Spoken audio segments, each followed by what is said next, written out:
vamos a hablar de complicaciones microvasculares, o sea, de complicaciones crónicas, vamos a hablar de complicaciones agudas de la diabetes y también vamos a hablar del manejo en internación en sala general.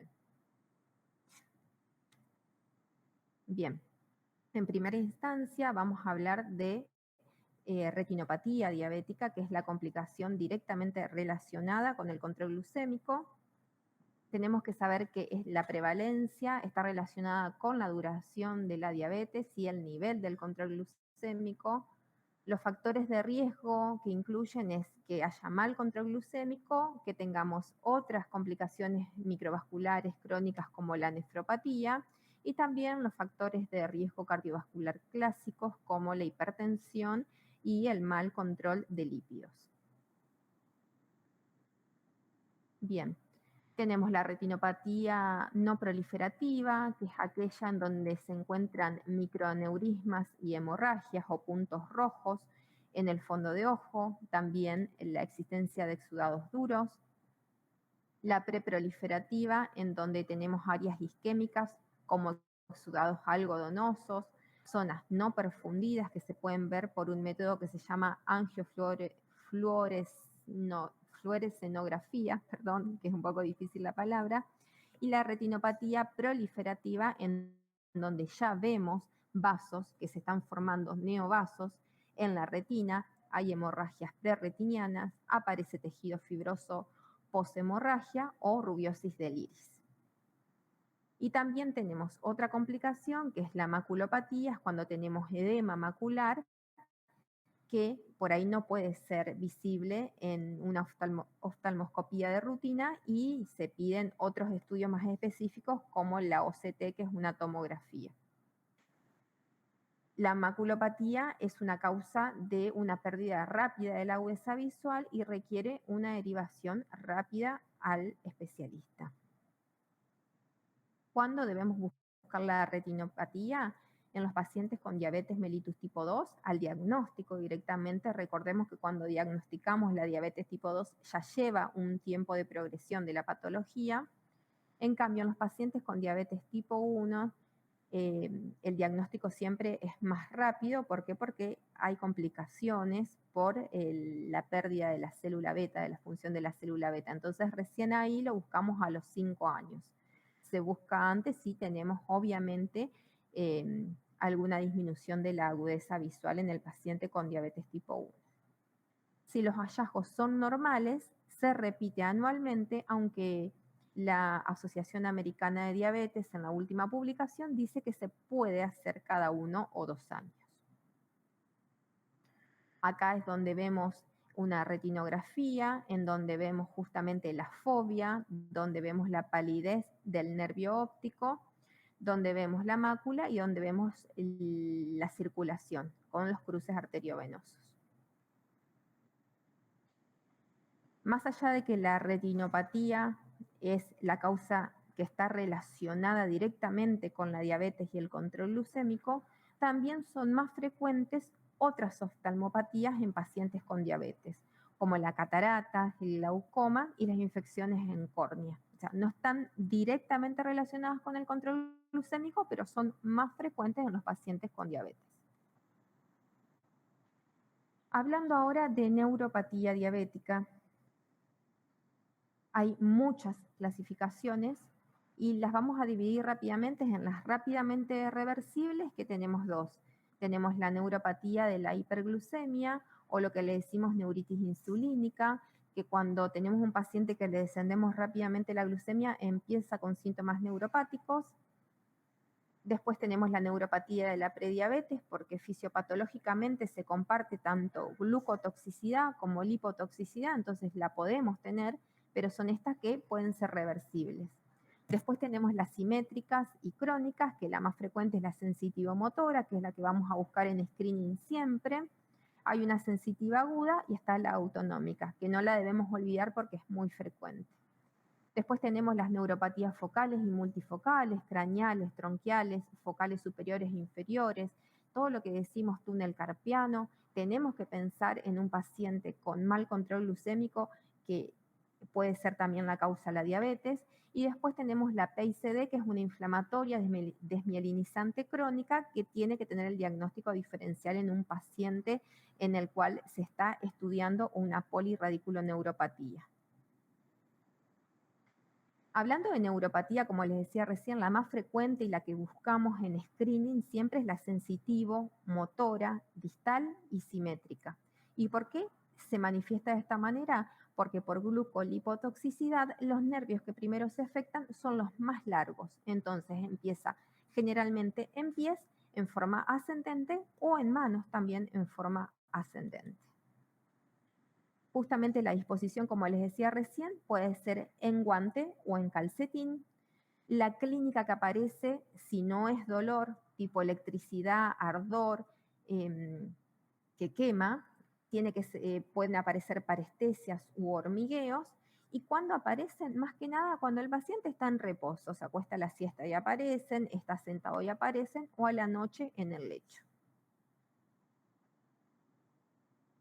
¿Cómo debemos hacer el screening? Es muy parecido a retinopatía, al diagnóstico en los pacientes con diabetes tipo 2, a los 5 años en los pacientes con diabetes tipo 1 y debemos evaluar temperatura, sensibilidad táctil, palestesia o sensibilidad vibratoria y la sensibilidad táctil la hacemos con la prueba anual del monofilamento de 10 gramos. ¿Cómo vamos a hacer con el monofilamento de 10 gramos? Vamos a evaluar la sensibilidad protectora. Tenemos que hacerlo en los dos pies, en la planta del pie, y el monofilamento, como se ve en la foto, se pone en forma perpendicular a la planta del pie en una piel sana y se hace una fuerza que doble el monofilamento durante 2 segundos. Eso quiere decir que se aplica una carga de 10 gramos en ese punto. Se tiene que repetir si el paciente no lo siente 2 veces, si el paciente no lo siente, quiere decir que esa zona no es sensible y podemos decir que tiene sensibilidad protectora presente, disminuida o ausente. Es un test fácil y supe que estuvieron dando monofilamentos, así que lo podríamos hacer. Si no, se puede hacer la prueba de Ipswich, que es con el pulpejo del dedo apoyando en el primero, en el tercer y en el quinto dedo, también evaluando sensibilidad táctil. Bien, hablando de las complicaciones, si tenemos la neuropatía presente, ¿qué nos puede pasar? El paciente perdió la sensación protectora de la planta del pie y nos van a aparecer o tiene mayor riesgo de que aparezcan úlceras neuropáticas.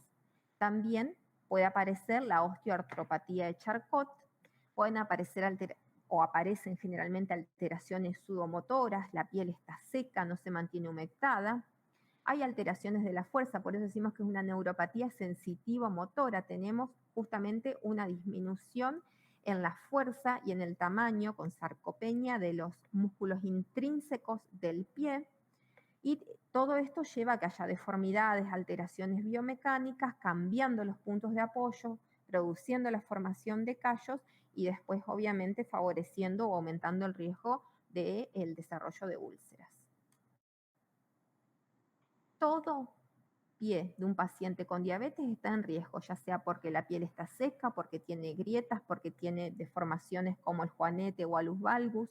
Fíjense acá que está lo que les decía recién, un pie flaquito con una atrofia o hipotrofia de los músculos intrínsecos del pie. Eso cambia todo el punto de apoyo y obviamente lo pone en riesgo. Acá, como vemos en la foto de la izquierda, el desarrollo de una úlcera neuropática, como vemos a la derecha, el desarrollo de úlceras en la pierna, que pueden ser neuropáticas, pero también pueden ser mixtas, porque puede tener obstrucción arterial, puede tener insuficiencia venosa, y cualquiera de ellas también puede estar complicada con una infección en un paciente con diabetes. O sea que es importante, más allá de que nosotros lo revisemos al paciente, educarlo de cómo cuidarse para que ante la presencia de un síntoma o ante una lesión superficial nos pueda consultar y podamos ayudarlo. Si nosotros tenemos el diagnóstico de neuropatía diabética, que nosotros lo podemos suponer y decir que tiene una neuropatía diabética probable teniendo el test de monofilamento, la palestesia, temperatura y síntomas, podríamos iniciar el tratamiento con ácido tióctico, que la dosis inicial es de 600 miligramos día, lejos de las comidas, con una dosis máxima de 3 por día. Es un antioxidante que mejora un poco la perfusión nerviosa periférica.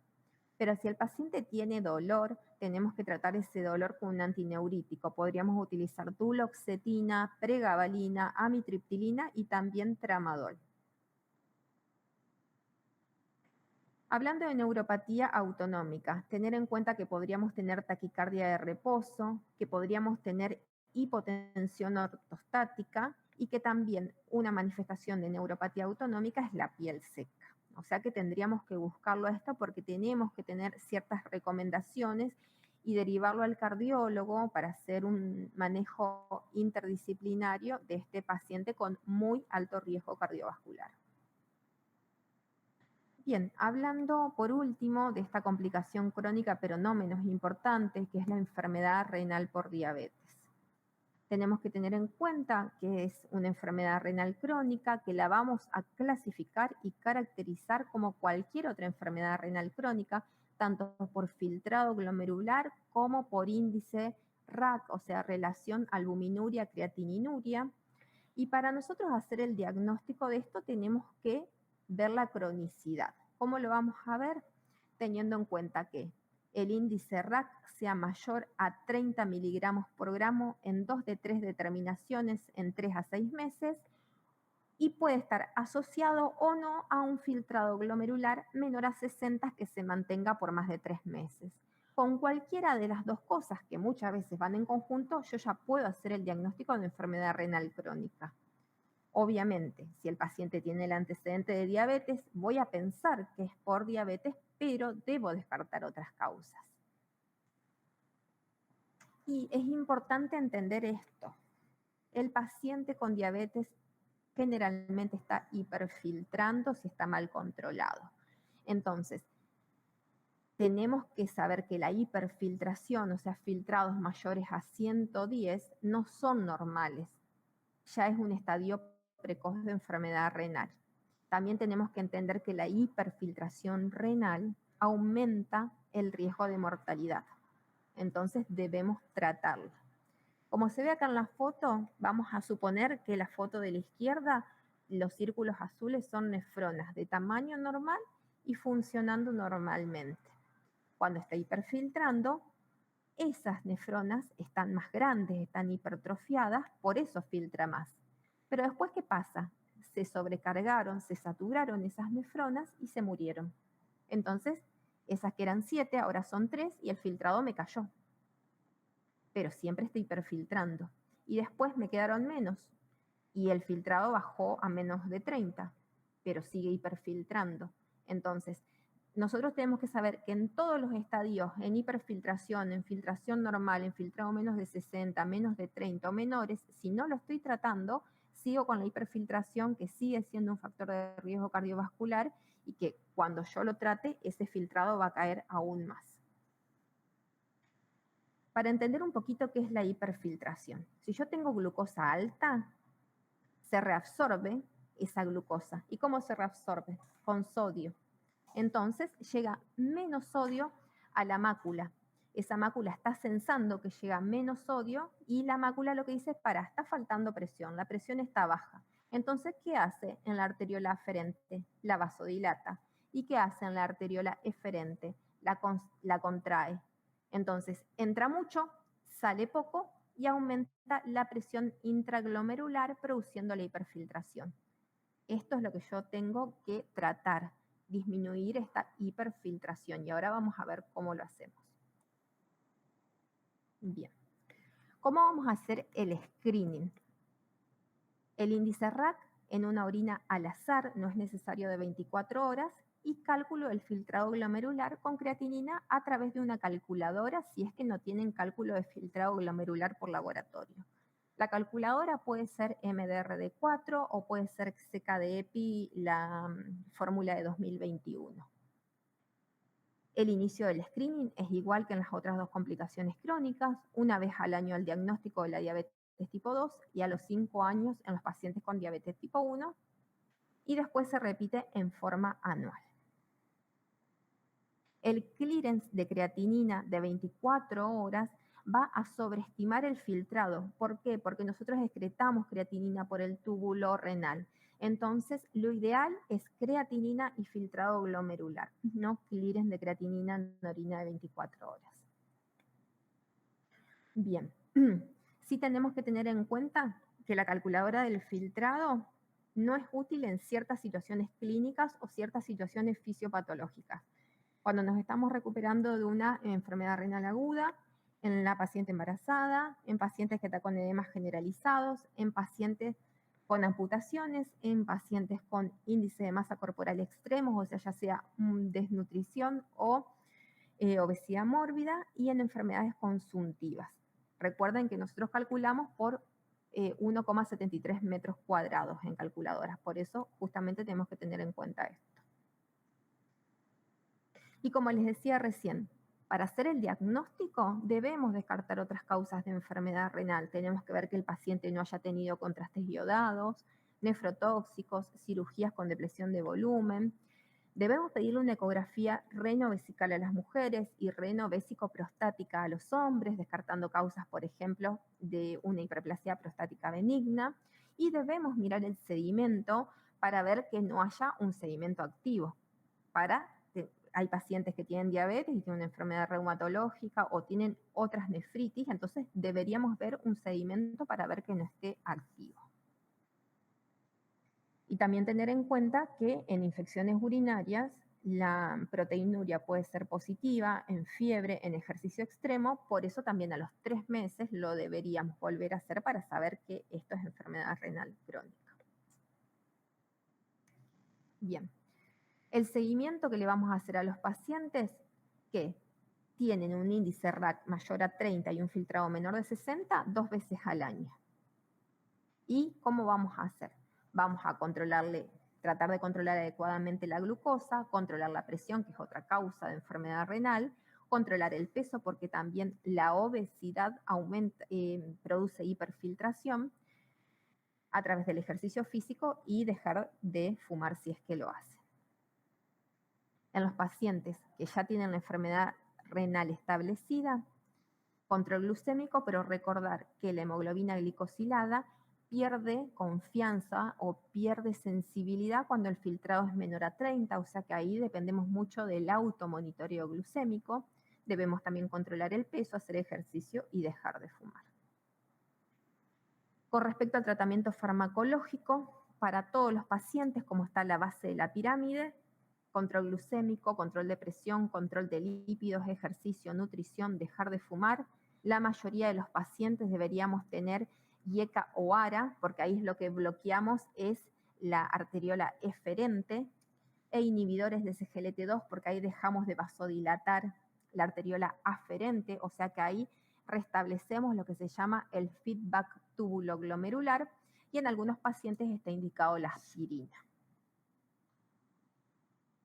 Lo que les decía recién, nuestro objetivo. Bien, ¿alguna consulta hasta ahí? Sé que fui un poco rápido.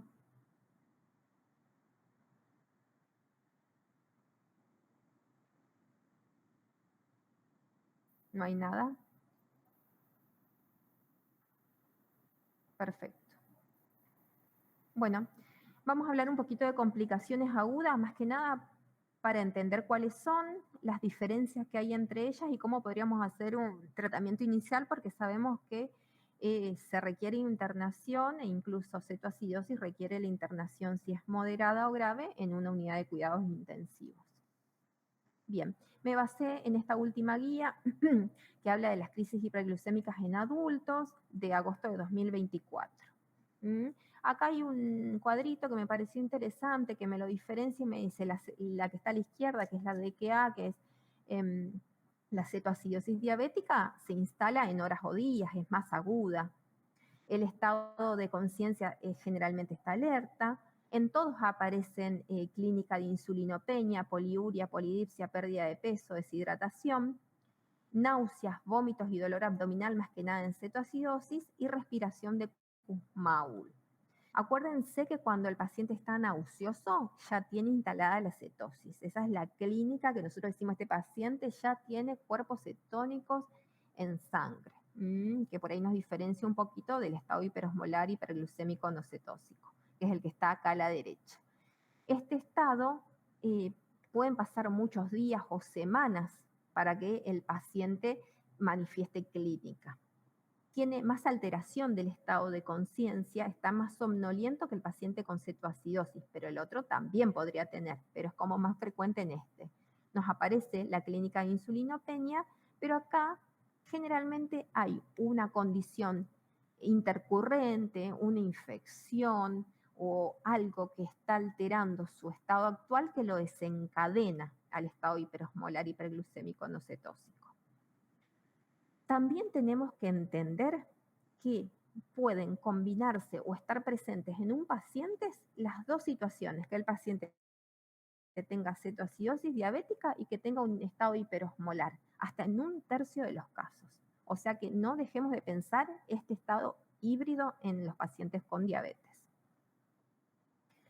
En la cetoacidosis diabética tenemos hiperglucemia, pero hoy con el uso de los inhibidores de SGLT2, ya glucemias mayores a 200 nos tienen que hacer descartarla. No llegamos a 250 como era antes.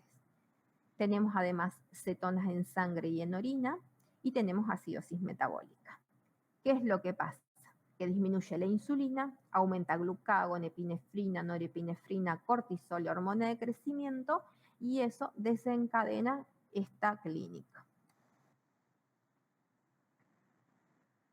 En pacientes con diabetes tipo 1 o en pacientes con diabetes tipo 2 que tienen insulinopenia, los factores desencadenantes pueden ser infecciones, infarto de miocardio, ACV, pancreatitis, el embarazo por el aumento del requerimiento de insulina, traumatismos, que se hayan perdido dosis de insulina o que el paciente esté con otra complicación endocrinológica como hipertiroidismo, Cushing, feocromocitoma. También hay fármacos que me pueden desencadenar una cetoacidosis diabética, como los corticoides, los diuréticos tiacídicos, los simpático-miméticos o los inhibidores del SGLT2. Acá les dejo, fíjense en el cuadro de la izquierda, ya se pone glucemia mayor a 200, cetosis con una concentración de beta hidroxibutirato mayor a 3 milimoles o tener más de 2 cruces en la prueba de cetonas en orina. Y la acidosis metabólica se diagnostica a través de esto, de un pH menor a 7,35, un bicarbonato menor a 18, y por ahí algo que nos ayuda es que si nosotros tenemos el paciente con acidosis metabólica, le calculamos el anion gap. Si el anion gap nos da mayor a 10, o sea que tenemos una brecha aniónica mayor a 10, sospechamos que esto es cetoacidosis por hiperglucemia y no por otra causa. Entonces, si nosotros tenemos cetoacidosis y tenemos un anion gap elevado y el paciente tiene diabetes y tiene clínica de insulinopenia, probablemente tenga una cetoacidosis diabética. Pero si no, tenemos que saber que hay otras causas de cetoacidosis con anion gap elevado, como la rhabdomiólisis, la cetoacidosis de ayuno, la cetoacidosis alcohólica, la láctica, recordarlo en el uso de metformina, la falla renal o intoxicaciones farmacológicas por salicilatos, etanol, metanol, etilenglicol y formaldehídos. Bien, acá les puse la clasificación según el pH y según la cantidad de bicarbonato en leve, moderado o severa, solamente para que lo vean, no es necesario que lo sepan. Y un paciente en el cual sospecho cetoacidosis y tengo laboratorio, debería pedirle glucemia, debería pedirle electrolitos en sangre, ionograma, cloro, potasio, función renal, la osmolaridad o calcularla, cetonemia, cetonuria, estado ácido-base, orina completa, hacerle un electro si es que estoy sospechando algún desencadenante, hacerle una placa de tórax si es que estoy sospechando una neumonía o una infección y evaluar cultivos, amilasa o enzimas cardíacas, todo obviamente dentro del contexto clínico del paciente. Bien. Si yo estoy sospechando una cetoacidosis diabética y la diagnostiqué, lo primero que tengo que hacer es pasarle líquido al paciente. Algo deshidratado está. Entonces le pasamos un suerito fisiológico, cloruro de sodio al 0,9%, 500 mililitros por hora si es que no tiene falla renal, si es que no tiene insuficiencia cardíaca, durante 4 horas. Y luego 250 mililitros por hora las 4 horas siguientes. Tengo que preparar una bomba de insulina, que tengo dos formas de prepararla. 100 unidades de insulina regular, o sea, insulina corriente, en 100 mililitros de suero fisiológico al 0,9%, que eso quiere decir que una unidad es 1 mililitro de solución. Y la dosis inicial del paciente es el peso dividido 10.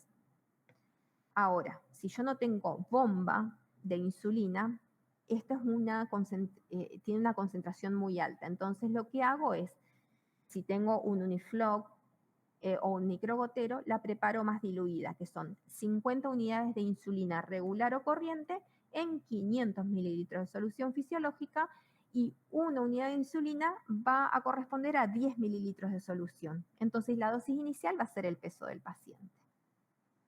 Eso es de acuerdo a la disponibilidad que tengamos. Bien, preparamos la insulina, ya sea en 100 o en 500 mililitros de solución fisiológica, y se hace un bolo de 0,1 unidad kilo. Por ejemplo, pesa 100 kilos, le doy 10 unidades en bolo, y después le pongo a 10 unidades por hora en infusión continua. Si con eso desciende la glucemia al 10% y llegamos a 250, ahí le bajo a la mitad la dosis y le inicio dextrosa. Cuando recién estoy saliendo de la cetoacidosis es cuando le saco la bomba de insulina. Si nosotros estamos todavía con cetoacidosis, no le podemos sacar la bomba a pesar de que la glucemia esté bajando. Le tengo que agregar un dextrosado. Acuérdense que la forma de salir de la cetoacidosis es darle insulina al paciente que le faltaba. Entonces, siempre cerramos la bomba cuando el paciente salió de la cetoacidosis, y si estoy tendiendo a la hipoglucemia o estoy muy border con la glucemia, bajo dosis y le pongo un dextrosado.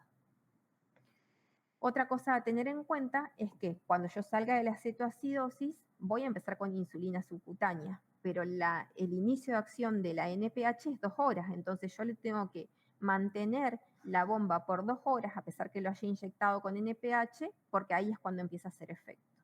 Y ahí recién suspendo bomba de insulina. Y es cuando empieza a comer el paciente. En un paciente que nosotros tenemos internado con una cetoacidosis leve en sala general, por ejemplo, le hacemos la glucemia cada 1 o 2 horas, le hacemos laboratorio cada 2 o 4 horas, controlamos que esté orinando. Es necesario que esté orinando, ¿por qué? Porque nosotros vamos a tener que poner potasio. Entonces necesitamos que el paciente esté orinando para que le pongamos potasio en la hidratación o una bomba, una carga de potasio, perdón. Y obviamente, cuando nosotros iniciamos la insulina NPH, después vamos a tener que agregar correcciones o bolos precomida. Si tenemos la posibilidad de tener potasio, es cuando vamos a poder iniciar insulina y tenemos que ver que el paciente esté orinando. Si el potasio es menor de 3,3, tenemos que hacerle la carga de potasio. Si el potasio está normal, entre 3,5 y 5, entre 3,3 y 5,2, le ponemos potasio en la hidratación. Y si es más de 5,2, no reponemos, no ponemos en la hidratación y se lo controlamos cada 2 horas. En la única situación en la cual vamos a poner bicarbonato es cuando el pH es menor a 6,9, y eso no se maneja en sala general. Los objetivos del tratamiento es que salga de la cetoacidosis, o sea que tenga un pH más de 7,3 y un bicarbonato más de 18, que el paciente esté normohidratado, que no tenga hiponatremia, hipernatremia, hipocalemia, hipercalemia, y obviamente tratar los desencadenantes. Bien, hablando del estado hiperosmolar hiperglucémico no cetósico. Acá el paciente está deshidratado y asociado a la deshidratación hay hiperglucemia. Entonces la osmolaridad es altísima. Lo primero que tenemos que pensar es eso, buscar los desencadenantes y de acuerdo a eso vamos a entender un poquito más cuál es la diferencia de tratamiento. Acá hay insulinopenia, pero no tanta como hay insulinopenia en la cetoacidosis. No llega a producirse la cetosis que se produce en la cetoacidosis diabética. Entonces, el pilar fundamental es la hidratación y después la insulinoterapia. Entonces tenemos hiperglucemia, hiperosmolaridad, deshidratación y, como les decía, ausencia o si hay, la cetosis no es significativa. Esta deshidratación, hemoconcentración, estado hiperosmolar altera el estado de vigilia del paciente.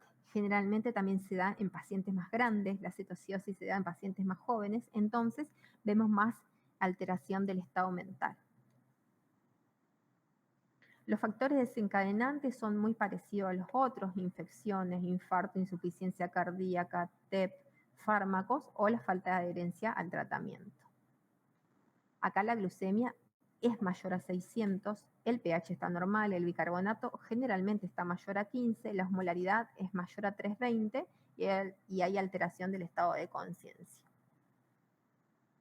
Entonces, si el paciente no tiene falla renal ni insuficiencia cardíaca, lo hidratamos. En vez de 500 mililitros por hora, como hacíamos en la cetoacidosis, le ponemos 1000 mililitros por hora la primera hora y después 250 a 500 mililitros por hora hasta que la glucemia baja a menos de 300. Acá les dejo cómo se calcula el sodio corregido, porque justamente si el sodio está bajito, se continúa con solución fisiológica al 0,9, pero si está alto, se pasa a una solución fisiológica al 0,45, que se pone del común de 0,9, la mitad de eso más la mitad de agua destilada. Y sí le ponemos insulina a este paciente, pero le ponemos a una dosis más baja que al paciente con cetoacidosis, porque acá falta un poco de insulina, pero no es significativa la falta como lo es en la cetoacidosis. Los objetivos del tratamiento es que mejore el estado de conciencia, que baje la osmolaridad, que baje la glucemia y que orine más de 0,5 mililitros kilo hora. Acá les dejo un cuadrito del artículo que les nombré al principio, que habla de todo esto, que por ahí les sirve para tenerlo en el celular o ir viendo alguna medida de tratamiento. Y también les da la equivalencia porque en Estados Unidos se habla de glucemia en milimoles, nosotros acá hablamos en miligramos por decilitro. Bien, y por último vamos a hablar del manejo de la glucemia en internación general. Por ahí una de las preguntas que tenemos: ¿a quiénes les vamos a indicar controles glucémicos? Bueno, a los pacientes que tienen diabetes, por supuesto, y a aquellos en los que nos da el laboratorio más de 140, que están con alimentación parenteral, que están recibiendo drogas hiperglucemiantes como corticoides, opiotride, y en esos pacientes sí deberíamos dosarle la hemoglobina glicosilada. ¿Cómo y cuándo realizar monitoreo glucémico? Se lo vamos a indicar si el paciente está comiendo: precomida, predesayuno, prealmuerzo, premerienda y precena. Pero en aquellos pacientes que están con dieta cero, cada 6 horas. Lo controlamos por 24 o 48 horas, por ejemplo, un paciente que nos da más de 140 en la glucemia de ingreso. Si persiste la hiperglucemia, tendríamos que evaluar el tratamiento con insulina, que es el único tratamiento recomendado en internación. Si no persiste, se deja de controlar. Y los objetivos en internación son glucemias entre 140 y 180 miligramos por decilitro. Nos puede pasar que hay pacientes que se están por internar, pacientes nuestros con diabetes tipo 2, y nos preguntan qué hacen con la medicación habitual. Bueno, suspenderle la internación, a la metformina y a la sulfonilureas 48 horas antes de la intervención o internación programada. La metformina se suspende 2 días antes de un estudio con contraste iodado. Y en el caso de que quisieran mantener un fármaco oral en internación general en paciente que no se va a operar, podríamos dejarle los inhibidores de DPP-4 como fármaco seguro. Entender que el inhibidor de DPP-4 va a actuar sobre la hiperglucemia postprandial, no sobre la hiperglucemia de ayuno.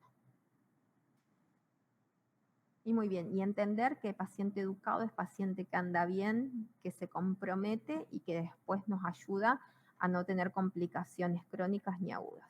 Así que muchas gracias por su atención, estoy atenta a las consultas que tenga.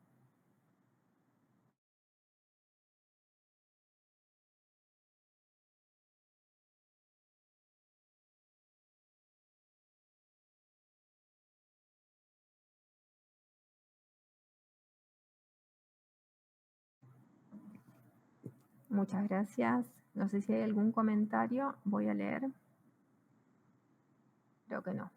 Buenísimo. Bueno, es muy complejo, más que nada complicaciones agudas. Traté de darle tips, más que nada de sospecha clínica, hidratar al paciente. Y sé que mucho de lo que damos acá, por ahí no hay disponibilidad o no hay internación, no hay laboratorio, pero bueno, cuanto más sepamos sospecharlo, creo que es un montón, hidratarlo es un montón y después derivarlo oportunamente a donde haya complejidad para que se lo pueda diagnosticar y seguir atendiendo. ¿Estás muteada, Cori? ¿O no te anda porque no se te escucha?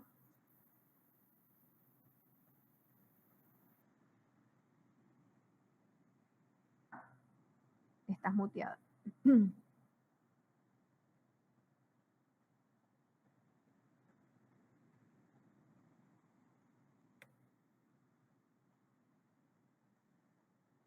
Esperame un segundo que quizás están muteados desde el control.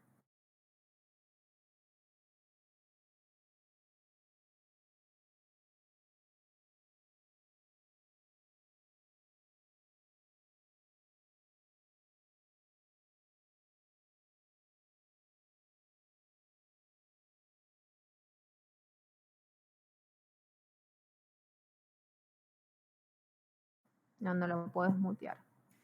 Hola, Lauri, ¿ahí me escuchás? Sí, ahí No, te escucho.